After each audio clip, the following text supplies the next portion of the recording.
Welcome to TAP. Welcome to Ting Fest. Welcome to another great conversation. I'm Sandra, I'm the director here at TAP. And it's my pleasure to not only welcome the audience that's in the room, but the audience that's online. Thank you for joining us. We're here tonight with a great group of panelists. We're welcoming back Ramón Pérez again, Josh Anderson, and Ivan Kocmarek.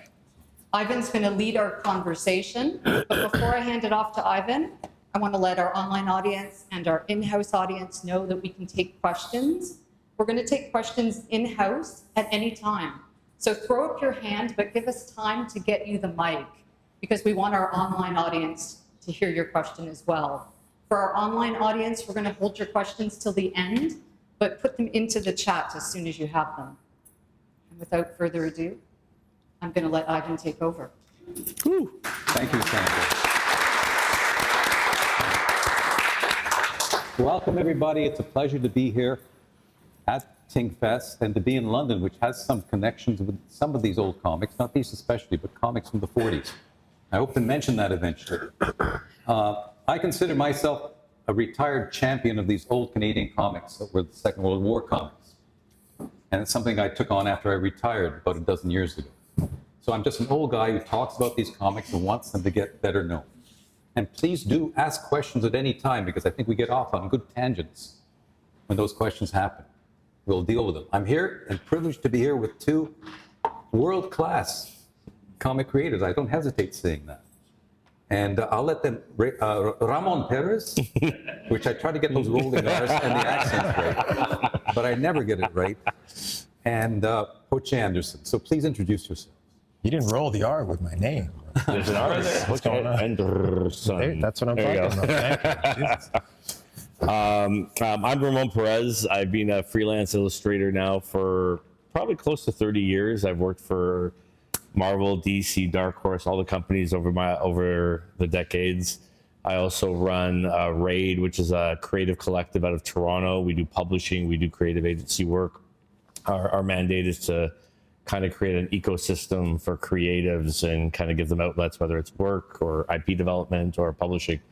And yeah, I'm just happy to be here. I've discovered the ancient Canadian Golden Age years ago through the Canadian Postal Service. And I fell in love with these characters. I'm happy to be here to chat a little bit about them.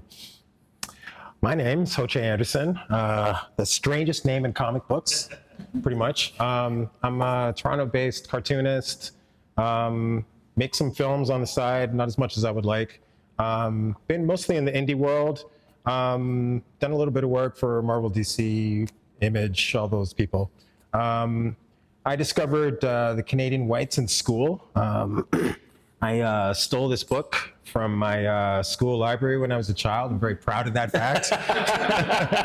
And I fell in love with these comics like from childhood, and I've maintained that love ever since. So I'm happy to talk about this stuff. So I hope you get to learn a little bit more about these comics. Some of you are familiar with them. But the biggest question I get when I finish one of these presentations is I didn't know we had Canadian comics back in the 40s. That's the most common question I get. The first thing I want to do is put a frame around these comics so we know what we're talking about. These comics, our Canadian comics, our first comics, I put some examples of them up on the table here. They came about because of the Second World War. They're quite different from the American comics, which came about because a bunch of Jewish artists and creators, cartoonists, couldn't get work in magazines and book illustrations. So they started comics. People like Will Eisner, the Iger Studio, Jack Kirby, Bob Kane, all of those guys started comics up, and they took a different shape. Max Gaines. Max Gaines. All those guys. And that's the way comics started in the States. But here, it was because of the war. Canada entered the war just a couple of days after England did, first week of September. And about a year, just over a year and a couple of months into the war, the Canadian economy was going downhill because of the war.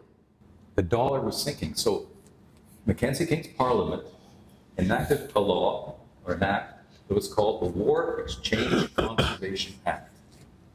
And it stopped all products coming in from the States that were deemed unnecessary for the war, because they didn't want our dollars flowing to the States. The States weren't in the war yet. They weren't in the war for another year. Among those commodities that were banned were certain candies, chocolates, certain magazines, and comic books. Pulps, too. And this act came out December 6, 1940. So when 1941 came around, there were no real comic books on the stands anymore, no new ones. Some of the old ones might have been there. So the Canadian artists that were having trouble finding work after the Depression started making their own comics. And by about February 1941, just a month or so after the act, they started appearing on the stands. And they went along throughout the war for about 5 years, 6 years, until as the war ended, the act was slowly repealed, and the American comics started flooding in, and our comics no longer compete with them. And they sort of died off. So by the end of 1946, no more new Canadian comics on the stands. This window from 1941 to 46, these are the comics I'm talking about. A lot of people call them Canadian whites because 85% of them have black and white interiors. You'll see if you come up and leaf through a couple of these. The interiors are black and white. But whenever I'm at a con or something, the dealers come up to me and say, is this a Canadian white? Nobody has any idea what they are. They can't define them, they can't limit them. They often bring these comics that were reprinted in 1948, 49, still printed in Canada, but they're not part of this group in 1941, 46. So I prefer to call these either Canadian wartime comics, or I take the acronym from that War Exchange Conservation Act, WECA, WECA, just like you have SOTI for what's the name of that book? Seduction of the Innocent. Those comics that were produced and appear in that book have their own acronym. My acronym for these comics are WECA, because of that exchange act that brought them into being. So those are the comics I want to talk about. I found out about them from the same place that Ho Che did. I had the copy of the book just behind those comics. It came out in 1971. And it talked about those comics for the first time. I was surprised to see that Canada had its own heroes, because I'd grown up throughout the 60s on Marvel and DC. And there was a huge Marvel explosion in the 60s, and I said, we had our own comics back in the 40s, 25 years ago. I was very dismissive of them, because the artwork didn't look right. They were only black and white. They didn't seem sophisticated. So, Ho Che, that was your experience again? How did you encounter those comics when you first saw them? Well, you know, I had like when I was a kid, I had a certain fascination with the aesthetics of the decades previous to mine. There's something about the 20s, 30s, 40s, 50s into the 60s that I found very appealing. The cars, the clothes. I didn't know much about the cultural mores of the time, so I was able to kind of dismiss that aspect of it. I don't think I would have been quite as happy to be there in real life as I imagined I would have been in my mind. But whenever I would come across an old film or a TV show or a comic book from the 40s, there was something about the fact that it came from that era that was very appealing to me. But I was only aware of it from an American perspective. So, you know, going to the library one day and discovering this book and flipping through it, you know, and coming across all this stuff. Oops, thanks, brother. This was really appealing to me because it was clearly from that era, but it was also talking about a culture that was, you know, somewhat reminiscent of what I was experiencing on a day-to-day level, and it just really appealed to me. And I heard a lot of people over the years talk about how the quality of the art was less than they would have wanted, like, you know, comparing it to American art. But I never felt like that. To me, it always had its own charm, its own kind of specific cultural sensibility to it. And I never had that kind of bias towards it. I was accepting it right away. When you look at the original art, I've got some of my collection on display behind everybody. You can see the quality of it. Absolutely. Absolutely. Sure. Yeah, totally. Now, Ramon, how did you encounter these comics? You mentioned the postage stamps in 1990. Yeah, for me, so as a young teen, I was a big fan of Marvel. I was a Marvel zombie, as they called us back in the 80s. And it was actually weird for me. The gateway drug was Captain Canuck, which is not part of this era at all, but it was a character created by Richard Comley in the 80s. And it was charming and exciting because it was like America had Captain America, but we had no one. And so coming across Captain Canuck, I delved into those comics. They were charming for what they were. But then years later, in the early days of the internet, where I started kind of just researching a little bit more, I came across this site. I can't remember the name of it offhand, where it was relating all the Canada Post stamps. I can't remember if it was an anniversary. You probably could speak to that a little bit better than I could, and it had Nelvana of the Northern Lights on there. It had Captain Canuck and all this stuff. And I was like, oh, there's other characters. And I started to discover, and I discovered who else? Fleur de Lis was on there, and then I don't think Mr. Monster was. But anyways, it just opened a gateway in the early days of the internet. And I just started reaching and actually found the book that both of you mentioned, but not till probably a decade. There's actually a slide too for that book. Not too much later. So it actually opened up an interesting doorway in discovering all these characters and this kind of unique language of the wartime comics, basically. Like that, these kids were kind of fighting the war on the home front. Yeah. With these heroes they were creating, you know what I mean? It was kind of exciting. Totally. Well, that's what I think is great about these comics too, that we have something we can call our own. Yeah. And growing up in the 60s, they had this radio content where you had to play a certain amount of Canadian content to get stuff by. But it was always a thrill to hear people who were Canadian on the radio, like Neil Young or Joni Mitchell or Gordon Lightfoot. Somebody of our own, even Anne Murray, which didn't like it. She had her own. She had her own. Oh, yeah. And now let's have the thrill of seeing our own comics created by Canadians, set in Canada with our own heroes. And that's what we'll talk about now for the rest of the presentation, the heroes that are in these comics.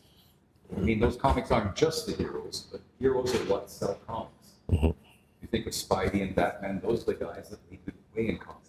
And we've got a big movie coming out in a few weeks about Wolverine and Deadpool, which are two Canadian heroes, but not really Canadian. Yeah.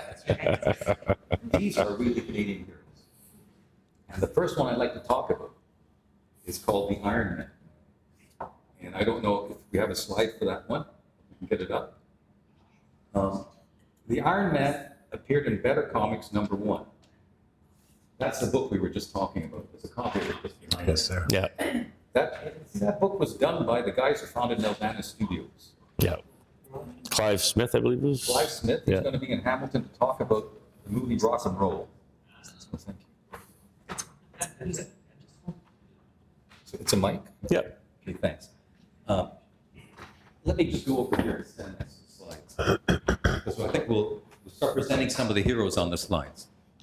But Clive Smith was one of the guys, along with Michael Hirsch and Patrick Lebert, three guys who studied film at York University, tried to figure out how to get money together to make films. What they did is they bought a whole bunch of original art, some of it's up there, from the Toronto publisher of these old comics, and they sold it to the National Gallery of Canada for about $10,000. It's still up there. They've got about 3,000 pieces of original art pages from those old comics. And with that money, they went and started a studio called Nelvana Studio, which you've heard about.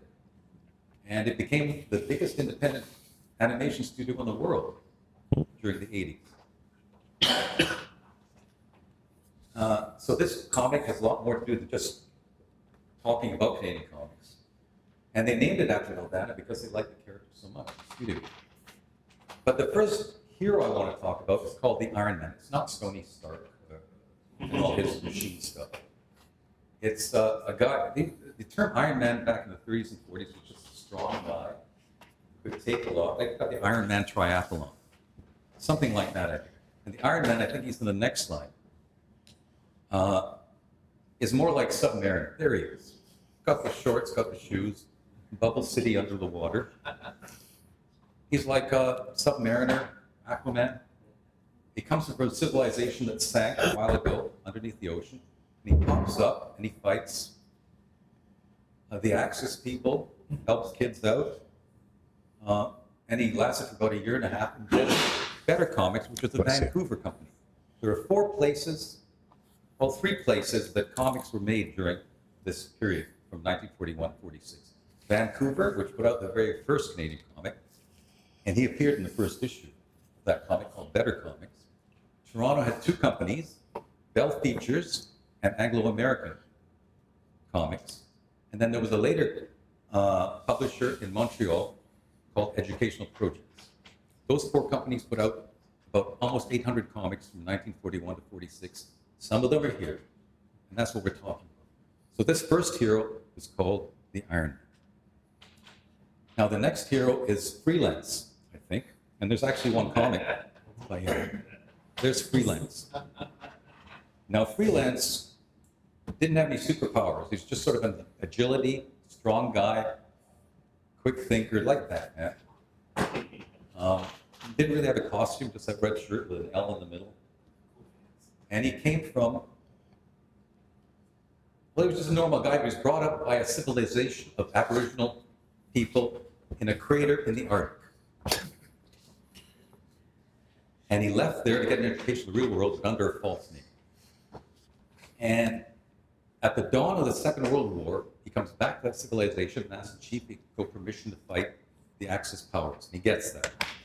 And he cuts a swath through the north of Africa, fighting the Germans through Turkey and then up through Europe and all the way across Europe. And he gets to Canada in the end. But that's what his modus operandi is. And he's got the standard costume for guys and heroes from that era. A pair of jodhpurs, a t-shirt, and boots. That uniform, you see that a lot in movies too, in that era. Yeah. So Freelance has actually been updated by Chapter House. And I think they're called Lev Gleason now. Yeah. Don't know that too closely. I don't think they're anything right now. Many of the artists found that out the hard way that worked for them. But he was updated as his real name actually is Lance Valiant. What better name could you get for it? Lance Valiant. And he was called Freelance because he wasn't attached to any nation or any country. He just fought like a freelance guy, like the Lone Ranger. He'd go around, and he'd leave a little card, not a silver bullet, but a card of a guy, a silhouette of a guy riding a lance that's being thrown through the air and waving at you. And but when he was brought up to date by Chapter House, he was given some superpowers, and he was made gay to bring him up to date. That's one way to revive people, but I don't think they get the beginning of him as much. I hope he's revived, at least reprinted the way some of the other heroes have. Okay, there's Freelance. The next hero is Nelvana. She's the big superhero of Canadian comics. The totem, the one that stands out the most, the one that studio is named after. And she was a semi-divine because her parents were a mortal woman and the king of the Aurora Borealis, the Northern Lights. And she was born from that union. You don't know how old she is, but she has to be a half Aboriginal, which would be Inuit, demigoddess. And she has powers like flight. Her cloak can transform people, make her invisible. And she actually, in that second appearance in Triumph 2, where she's riding the Great Dane, that Great Dane is her brother. And he turns into a Great Dane because he can't be seen. A lot of Freudian stuff going on. Yeah. He can't be seen by normal people, so he has to transform into a Great Dane. But she throws a cloak over him and he transforms into her brother, and he's this big blonde guy, sort of looks like Freelance. And they fight Nazis. So she's the big one that everybody knows. And the next hero after Nelvana is, I think it's, can't remember, can we have the next slide? Just, I think it's Johnny Canuck. Another big hero. Yeah, baby.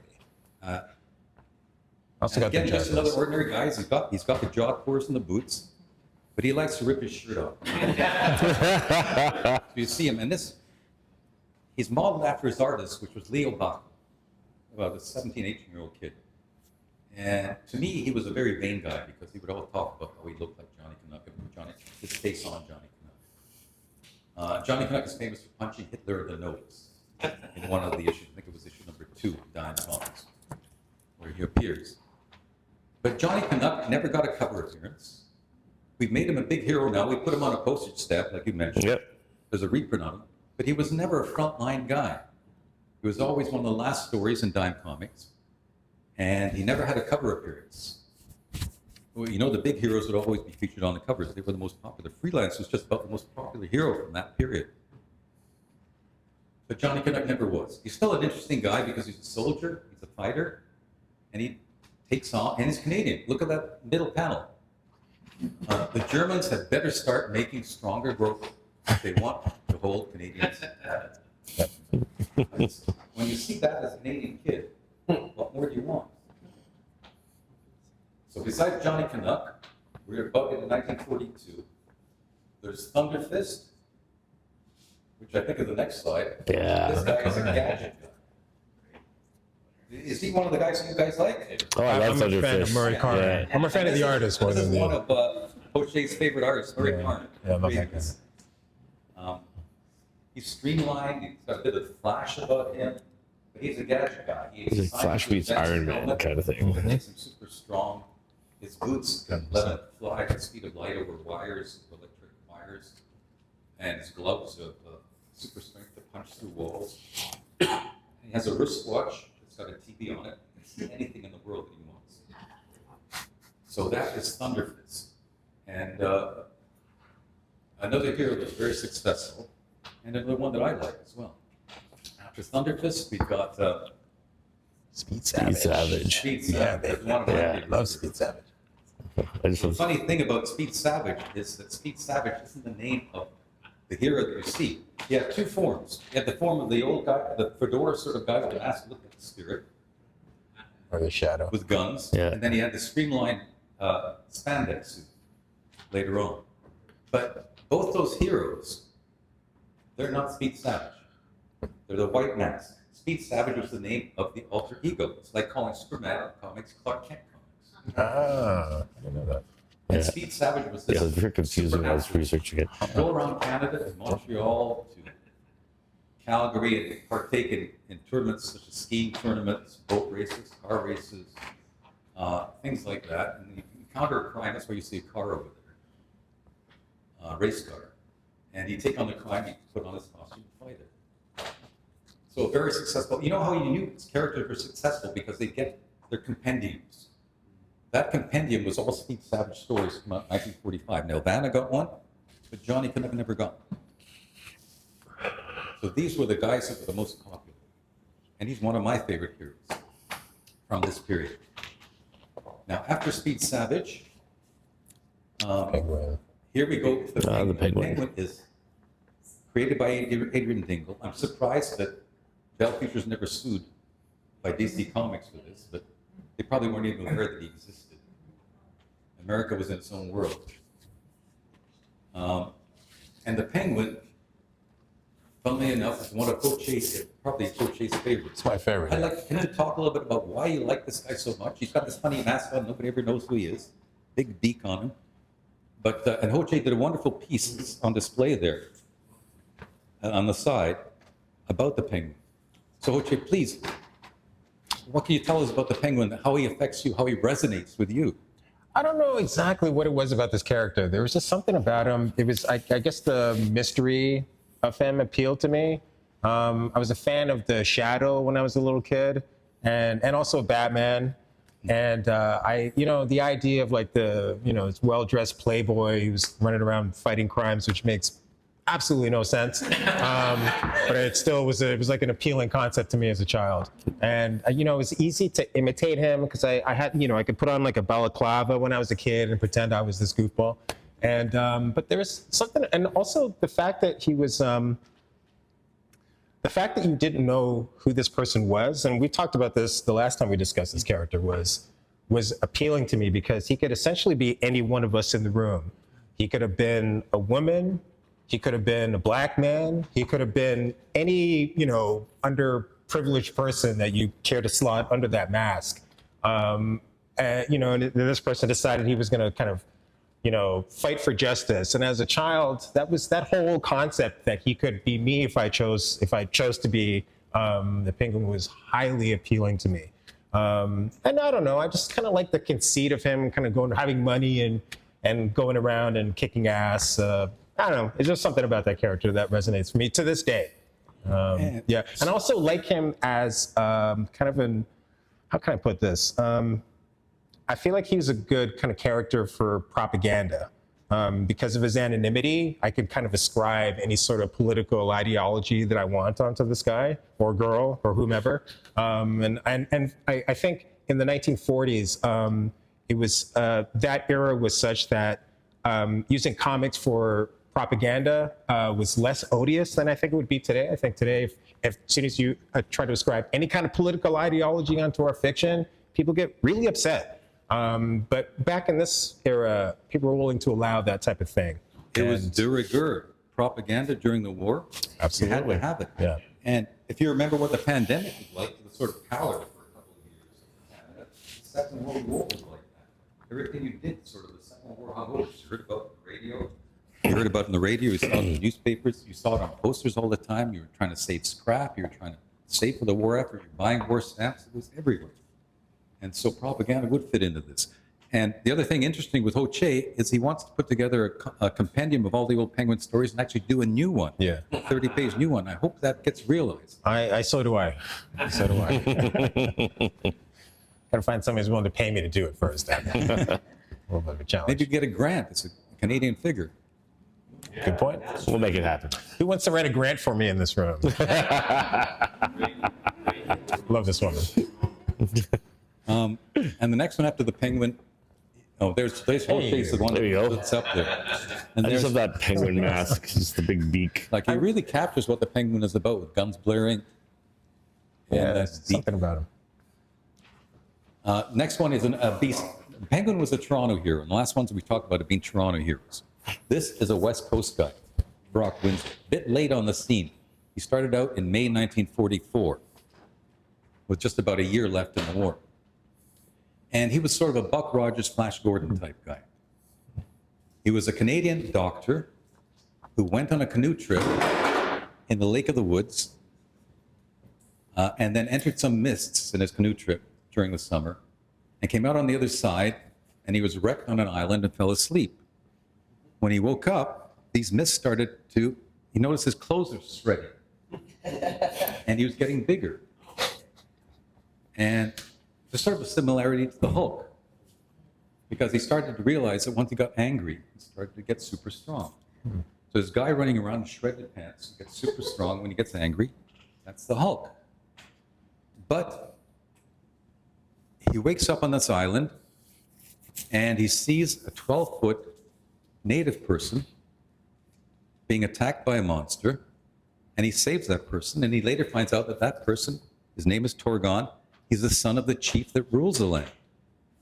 And it's a land of an Aboriginal race that is very technologically advanced. They have ray guns, they have flying cars, and everything like that. And it's got these horned lions and all these It's monsters. the on it. Wakanda of Canada. So for the next couple of years, he also finds out he's got to get to the Blue Springs to drink that water, because if he doesn't do that, this thing that's making him grow will eventually kill him.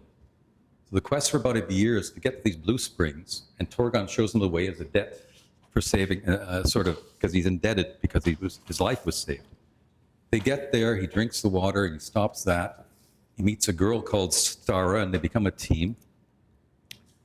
And eventually he comes back to Canada. They're able to shake off that giantness that they have, but they come back to Canada after the war and have one or two stories before these comics folded. But Brok Windsor is one of the really nicely drawn characters. The artist was John Stables, but his real name is John St. Ables.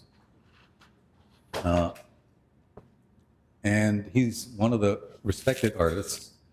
This guy and Johnny Canuck were reprinted in collections, and they're still available. Oh, yeah. So you can see that. And there's one Johnny Canuck that Raid Studio now has. Yeah, this That's is a my reprint. maple syrup press back in 5-6 years ago now. Yeah, maybe something 7. like that. Sick.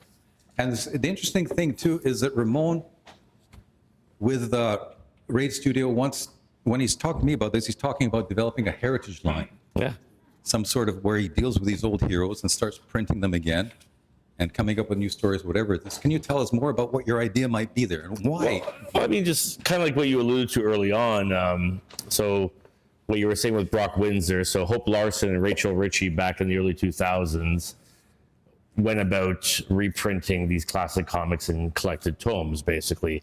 Their first was Nelvana, and then they had a big fight and went their separate ways.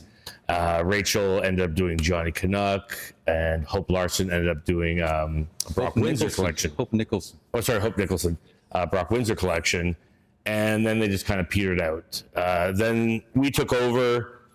Rachel had done or planned to do a Mr. Monster collection, which she had abandoned. So we as Raid came in and brought the book to fruition, basically. But as we kind of alluded earlier in this conversation, no one knows these heroes. The general Canadian doesn't know these heroes. And I feel like these characters deserve a life on the shelves, whether it's in libraries, schools, because it's a part of our past. It's part of our cultural past, and it's a unique picture in, for all their flaws and everything that they have inside of them. It's a picture or a window into the era of young creators at the time, kind of seizing the reins on an opportunity to create heroes to identify that identify as Canadian, basically. Oh, it's right? a noble cause. I want to be part of it as much as I can. Well, we know we're in talks with Ivan about doing. Ivan's been great. He's been scanning every cover ever produced by during this era. And I think, what is it? You're like 10 shy of 700. I can't find 9 of them. Yeah. So we'll be able to make a book with about 4 on each page, not little postage stamp ones like in the Gerber. No, we want to do a nice big art book. And some of them will be featured full page. Yeah. Amazing. And there's about 780 of them, which should turn out really nicely. And that's a book that should belong in libraries. Oh yeah, no, I think this deserves to be remembered and passed on to next generations. No, they're just as important, I think, as Captain America is to the States. Yeah. These are our heroes from a small window of time, basically. And the public needs to get them back in their collective consciousness, Yeah. collective Canadian consciousness again. Yeah. And I know you can speak to the collection, the old comic, they're super hard to find. Yeah. And so the only way really to get these into people's hands is to collect them and, reprint them in tomes, basically. One thing that I'll mention while it comes to my mind is the connection that London has with these old comic books. Because there's a collection up at the Weldon Library at Western of about 50,000 comic books. It's got one of the biggest collection of comic books at an institution in Canada, probably the biggest. One significant part of that is a collection donated by Eddie Smith, who was a math prof at Huron College, and actually had a comic book store called the Comic Book Collector about half a dozen blocks east of us, near Adelaide and Dundas. And he collected a whole bunch of these guys, these comics, and donated them to Weldon. And so they're a precious core of these books that if somebody wants to do research on them, are up there. And London should know about that.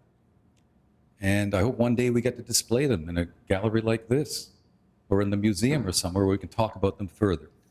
The other small collection with London, which many people don't know about, is from 1948, which is after this period is over. They were still making comics in Canada, but they were mainly reprints. There was a publisher called Pioneer Publications that put out about a dozen to 14 comics here in London. And I've never been able to find out where that Pioneer Publications is. I've gone to the library, I've looked through all the directories from that period. I can't find a business that's called Pioneer Publications. But London itself was putting out comics in 1948. Some of them were original. I should have brought one or two to show you. So London does have a connection with these old comics. Can we have the next slide, please? Here's a female character. You heard about Nelvana. Female characters are far and few between in these old comics. This one is called The Wing. She came out in 1942 originally.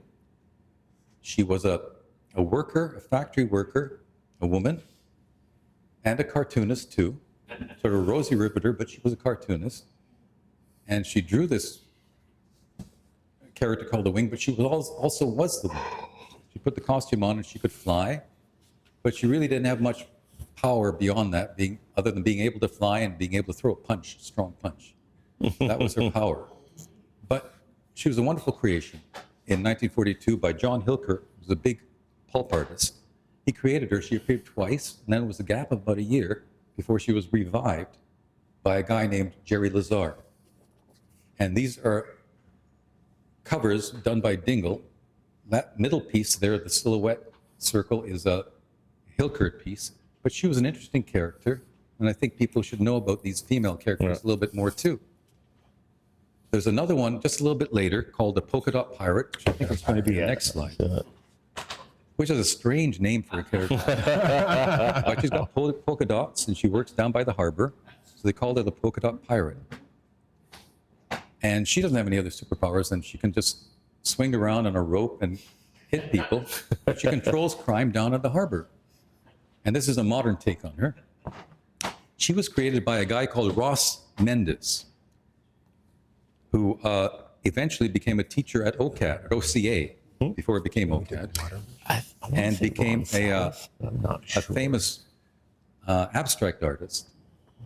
And the thing that people don't know about these artists that were doing these old comics is so many of them became fine artists later on.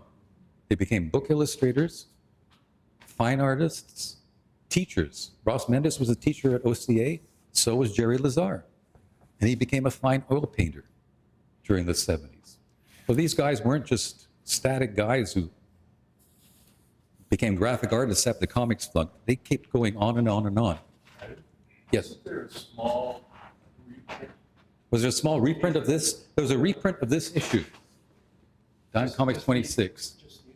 And I don't think they reprinted her stories together, but there was a reprint of that issue. Yeah, I think it was Hope Larson did a reprint of this. I don't know if they actually did a physical form. Yes. Or they did AK, yeah. Yeah, it was a physical one. They reprinted this on WOW #1. So there was a reprint of this. Okay, could we have the next slide then, please? Now, this is Jack, the lone Montreal hero that came out. This Montreal company was a funny company called Educational Projects. And it was sort of the classics illustrated of Canada. It was like the real comics, the historical comics. They had tales about the history of Canada, about war heroes, about athletic heroes. They were all reality, meant to be edifying for our kids. But they went about 5 or 6 issues, and they decided we need one fictional character. So they came up with this guy, Canada Jack. And he's the only guy I could find with any sort of maple leaf on his chest. You can see, I think maybe it's half maple leaf there. The maple leaf wasn't really a symbol for Canada back then. Whenever you see flags in the old comics from the old movies, it's the Union Jack. And at that time, Newfoundland wasn't even part of Canada. We weren't Canada in the same way we know it. We got the flag in 1965, and then the maple leaf became everything. But he's an upstanding guy. He's a good example. He keeps teaching morals. So I think he's a respectable hero, and he had a compendium, so he was very popular. We should collect his stories together sometime too. And the next slide, please. Now, here we get to the character that Ramon referred to in that book, is Doc Stern. This guy, drawn and created by a guy named Fred Kelly. You've got the jawed pores and the boots again. Yep. And no nipples. And the nipples. No nipples. I'm noticing here. So this guy went on for, about a dozen issues, having adventures. And he's notable because in the very last issue, before the comics died out, it was Triumph Comics number 31. And the very last panel of that issue, he turns into a guy called Mr. Monster. And a story was found in a reprint book that came out in 1947, 48, that Michael T. Gilbert found. He found a coverless copy with Mr. Monster in it, and he took off with that and redesigned and redeveloped it. Mr. Monster. Can you talk a little bit about him? In terms of I think as you kind of started off saying, Mr. Monster started off as Doc Stern. You're pretty much your Doc Savage kind of pugilist that would fight Nazis. And I think, correct me if I'm wrong, he turned into Mr. Monster to kind of compete with the re-emerging American comics, which are superhero based. So Fred Kelly, the creator of this, decided, okay, let's make him into something different. And so, yeah, it literally is a one last page reveal where he comes out in this really unique costume with this skull emblazoned logo. You'll see, I think next slide is Yeah. And Michael T. Gilbert found this one issue where he appears and he couldn't find any copyright information on this character at all. But there's something so unique and interesting about that design that just, I don't know, screams opportunity. And I guess Michael T. Gilbert saw that.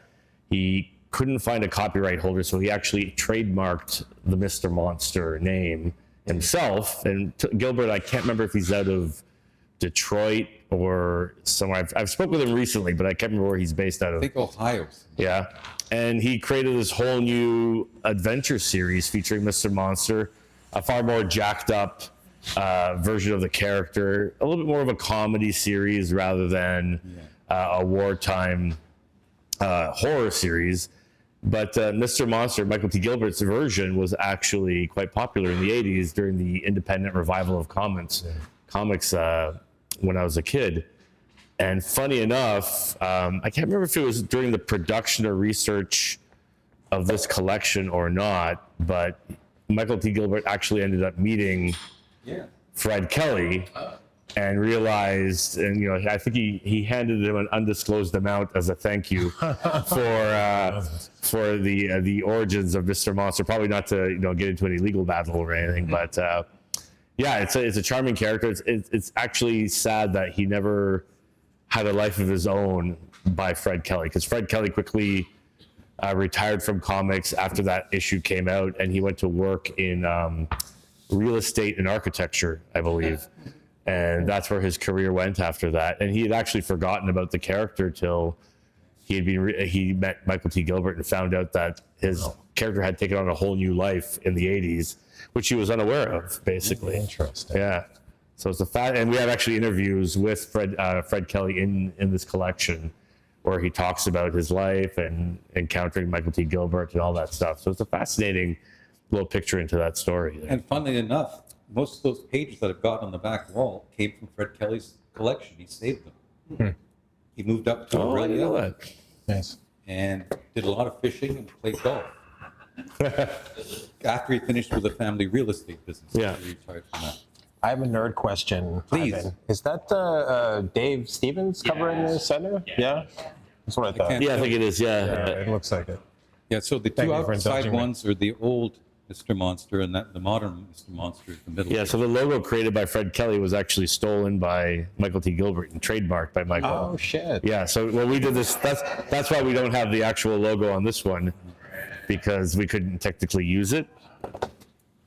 Well, I think that's just about the end of our presentation, but I'd like to ask Ramon and Jose, of all the heroes you've seen, I know you talk about the Penguin, but apart from the Penguin, who do you think deserves to be reprinted and brought back? Who would you say? For me, it's not about any individual character or creator. It's about the kind of movement, if you will, as a whole. I just like the fact that we had this opportunity where we created our own kind of homegrown, heroes, and made something of them for 5 or 6 years. So and it's always kind of been a shame to me, because I feel like it was pure capitalist opportunity that killed the movement. Yeah. And I feel like if Cy Bell specifically had been a little bit more, not so short-sighted in his ambitions, he could have kept this whole thing going a lot longer than he did. But he saw an opportunity to sell out quick, and when those American comics were coming back, he saw that cash fix coming his way, and he let it die, and it's always been a shame. So you for me, lament it's the whole thing. You lament just the disappearance of our Canadian hero 100%.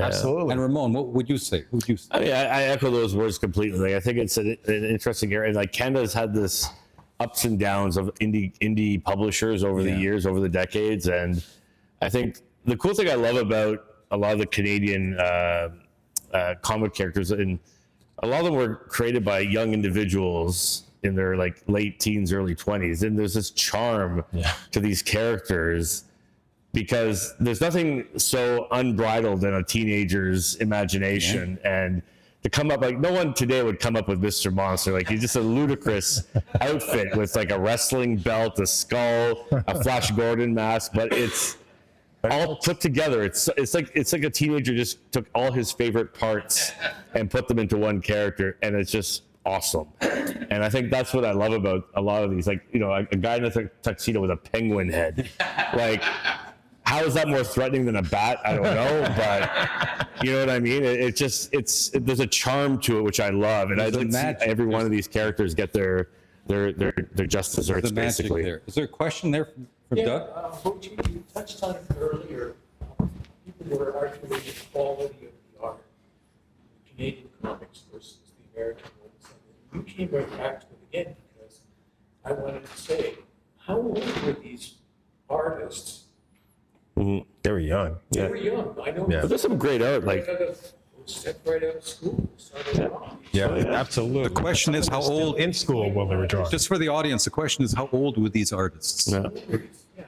Initially, they were like, And a lot of them were actually writing and drawing their own stuff too. It wasn't just an artist; it was actually writing and drawing their own work. These are kids who were living at home, you know, and drawing initially in the big studio that Cy Bell put together, and then eventually shit canned that idea and sent them on home. But these were like kids living at mom and dad's basement and producing these comics in their teens and very early 20s. But it's amazing art. Like the Brok Windsor art is just phenomenal in my opinion. It holds up to anything today, in my opinion. Now, he wasn't a kid. He was a mature Yeah, guy. you can tell he's a little bit older than the rest, but you know. There's a question at the back.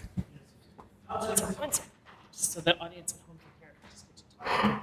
Outside Mr. Monster, have any of these characters entered the public domain? I think they're all technically public. That's a murky question. Yeah. Because Canada's copyright laws are now tied, because of the free trade agreement, to the American copyright laws. It used to be, I think, 70 years. It just actually got bumped. It used to be 50 years, and just recently it got bumped to 75 after a certain year. I'm blanking on the year. It's 69 or 73. So legally, I think a lot of these characters are technically public domain, but I can't say for sure.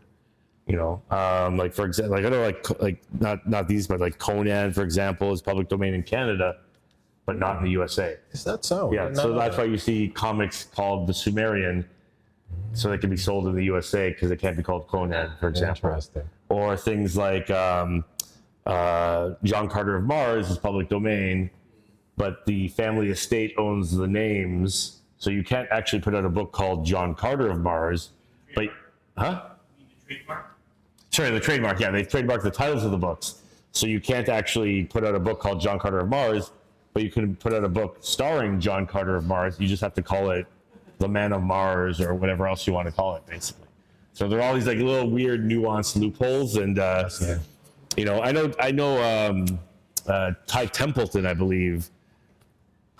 Oh, I think Ty Templeton did a collection maybe 5-7 years ago now, starring his own versions of a lot of these characters. I think it ran only 2 issues at the time. And he had things like Nelvana, where she was much more Aboriginal based, you know, rather than riding a large greyhound. But yeah, so it's interesting. Like, I'd like to play with a lot of these characters. Well, my understanding is that Canadian laws, it's 50 years after the death of the creator. So somebody like Adrian Dingle, who died in 1974, created Nelvana. This year is the 50th year. So I wonder if Nelvana becomes public domain this year. It's a good question. No, It's an Nelvana comic coming. his estate may still hold it. it may, yeah. And in some of those characters, it's a matter of whoever the publisher is may still hold the copyright. And if there's no publisher, But I think there's a could be weird no gray area. copyright. When Clive, I think, got a lot of these comics from was it Bell? They theoretically was told that they sold him the copyright, Yeah. or something weird. So there's this weird gray area. So when like we've produced these books, we actually note the Canadian Archives and Chorus Nelvana as dual copyright holders, but I think that's more of a politeness rather than a legality, because I don't really know if they have a leg to stand on. It's a tricky way with Yeah. photographic images too. Yeah. The photographer owns the film, the paper, and you get first reproduction rights. Yeah. You don't own the photograph. Yeah, it's a very strange, and like none of these companies exist anymore either. So, Yeah. you know, A question over here, please. One sec. While we get the mic. quickly, Any man. difference whatsoever? Yeah, I don't know. I think it's for online, actually. I think. Okay, copy that. I'm just pretty curious as when these started to actually like pop about, like the early 40s, was there any sort of pushback from religious groups, government, printing companies? Can you say it a bit louder with much back room? Was there any sort of like pushback from like religious groups, printing companies, government? Not to my knowledge. In the States, there was a writers' board that sort of controlled what information happened during the war in comics. And later on in the 50s and late 40s, there was a backlash about the description of crime in comics and horror in comics as it got worse and worse. And they came up with the Comics Code Authority in 1954. Yeah. But to my knowledge, during the war, there wasn't this. They just wanted the war and propaganda to keep feeding the kids, because these comics were much more than just the heroes and the stories. Yes. They were building up a social network between the kids across the country. Canada had a population 1/10 of the States. States 120 million, Canada had 10 million, spread across this country. Imagine what it's like to get these comics from Prince Edward Island to Vancouver every time they came out, every month, get them distributed across the country. So it was a strange thing, but there was no backlash of public groups against the comics. I guess my question is more, were people conservative about the actual creation of the comics during such? You've like, got to remember what Toronto was like Yeah. back after the Depression. It wasn't built up beyond Eglinton. And there were, the group at the top were the white Anglo-Saxon Protestants. They lived up around where Forest Hill was. They controlled everything. They still had orange marches. Below them were the Irish Protestants. Catholics were way down low. Jews, Chinese, and blacks just weren't part of it at all. They lived in their ghettos in Toronto. And natives as well weren't part of it. So it was a different, I mean, I go down to Toronto now and I see mixed race couples all over the place. I see temples and everything like that. It's completely changed. But back then, it was all white Anglo-Saxon Protestants. It's actually a nickname, the city of churches. Yeah. There's so many churches per block. I've heard though that there was some kind of pushback against Adrian Dingle's creation of Nelvana because it was, taking a native icon and anglicizing it, let us say. It didn't happen during the comics. And he was never clear on that. He never stated that she was Aboriginal.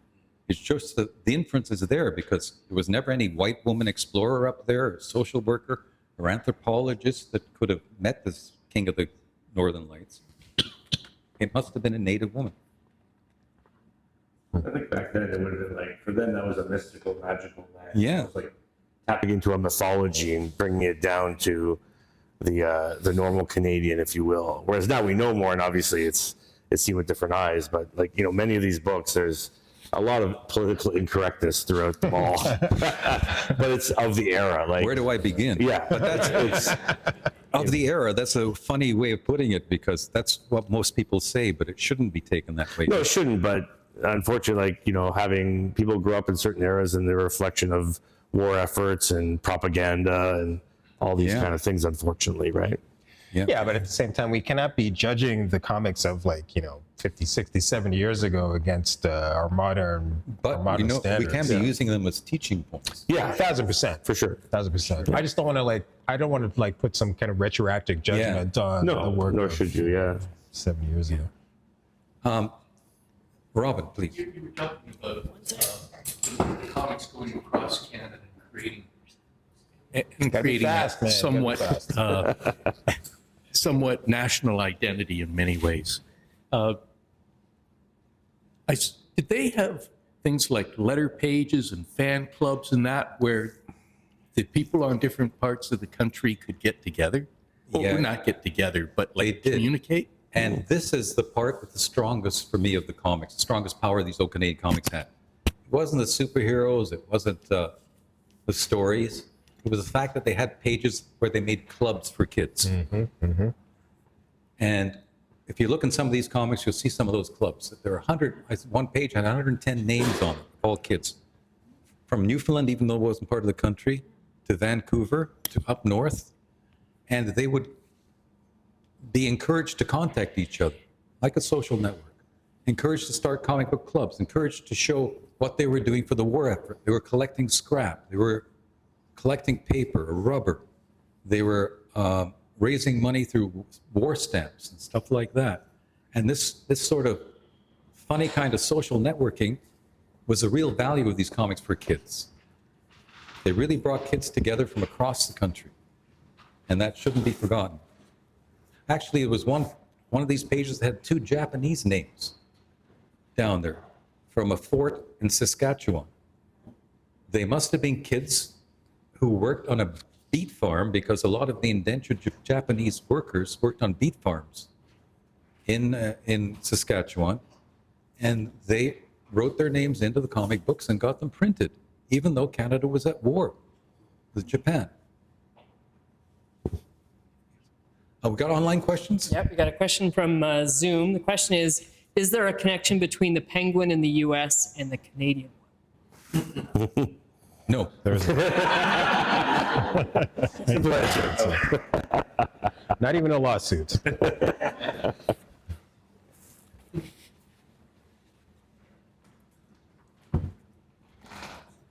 Can I ask, I'm not Canadian, so I'm going to ask an international question. This is a great story, and it always makes me think about what happened with Captain Marvel imports to the UK in the 50s, when that ended very, very suddenly, and that's where we got Marvel Man, which didn't also lead to incredibly complicated legal consequences. There must be stories like this all over the world. And I'm not talking here about knockoff Spooderman in Brazil or something like that. I mean, there must be. This is fascinating and really inspirational. Do you know of any other places where suddenly they had to make their own comics and they made super cool comics like this? No, I don't, but I know there's lots of countries that had their own comics. Mexico had their own comics. South American countries had their own comics. Europe had probably some of the best comics in the world, in Belgium and France. But I don't know their stories. The big behemoth was the American industry. I don't think it affected the European one as much. I was born in the UK, and I remember the Beanos and the Dandies coming through the door letterbox. Yes, sir. But even these comics were different because Canada's culture was tied more to the UK than the American one was. We were sort of like a sandwich with, the US on one side, the UK, and we were sort of like the piece of Canadian bacon in the middle. And it was reflected in the way these comics are written. Yeah, well, it's a uniquely Canadian thing that's happened. It's unique to this culture in that moment. Yeah. I made a really. I worked for DC Thompson for many, many years and know all the comics guys there. And that was unique to our local culture in Dundee, where we were all underpaid because nobody could afford to travel anywhere else, and they got cheap comic books out of it. But Now, you've got a Scottish burr. Where are you from? Edinburgh? I'm from Dundee, Dundee. where DC Thompson's from as well. So there's lots of localized comic books around the world, but the idea that suddenly the supply ends and some clever people step up and make a really super cool local culture. It's fabulously impressive. That's There an must be interesting. more I hope story with somebody looks into that someday. That's an interesting question. And you had a question as well. Did any of these characters have a radio show? No. Yes. No. hold on. The one that Doris Slater did. Yeah, Doris Slater. There's a drawing of original art back there by a woman artist. It was the first woman artist in Canadian. It's called Penny. Penny, that's it there. And she based that on a radio show that was called the same name on CFRB. Yeah.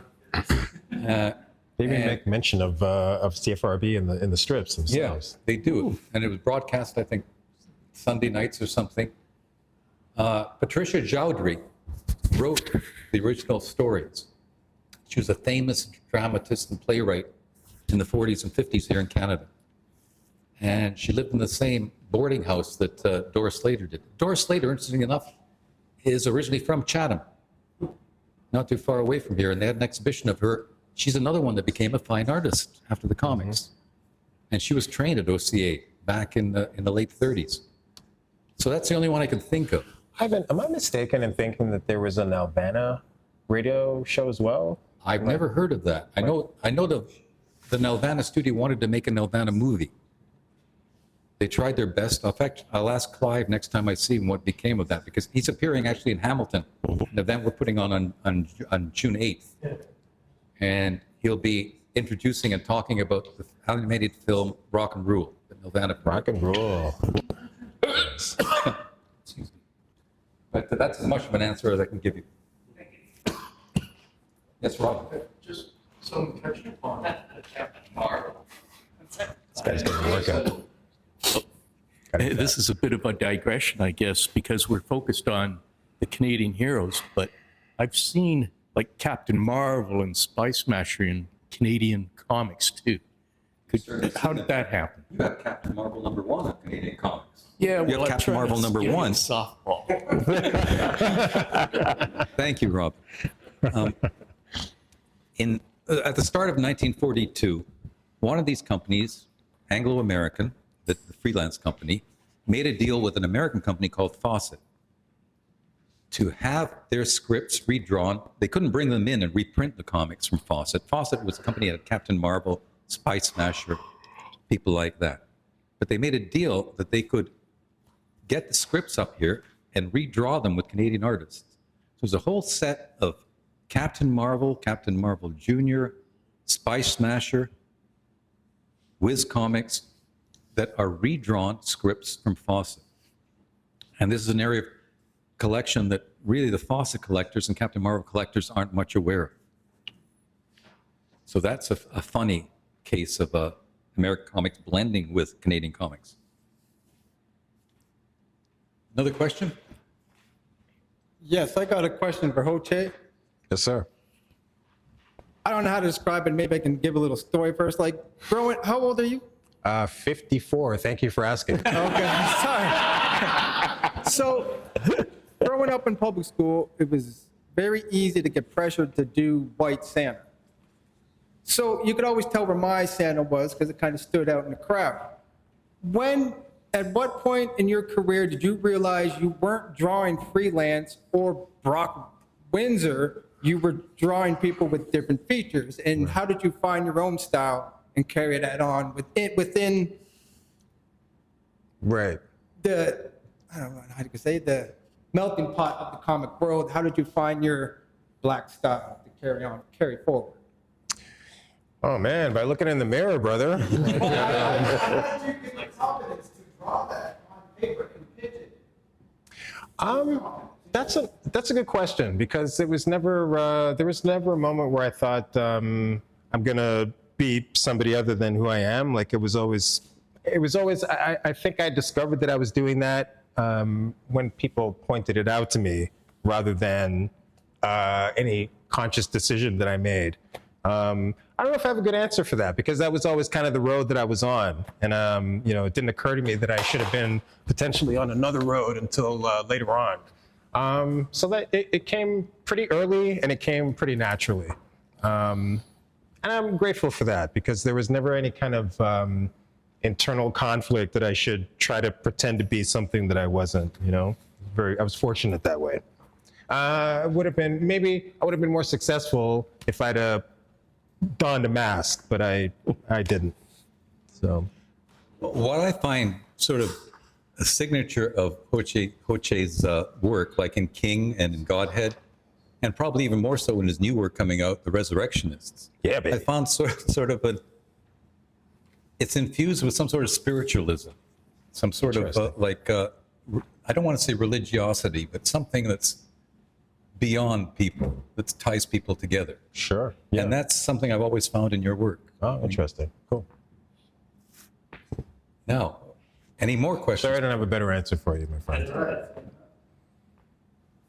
Great, then I think we're done. And thanks to everybody for coming out. And thanks to you guys for being part of this. Thanks for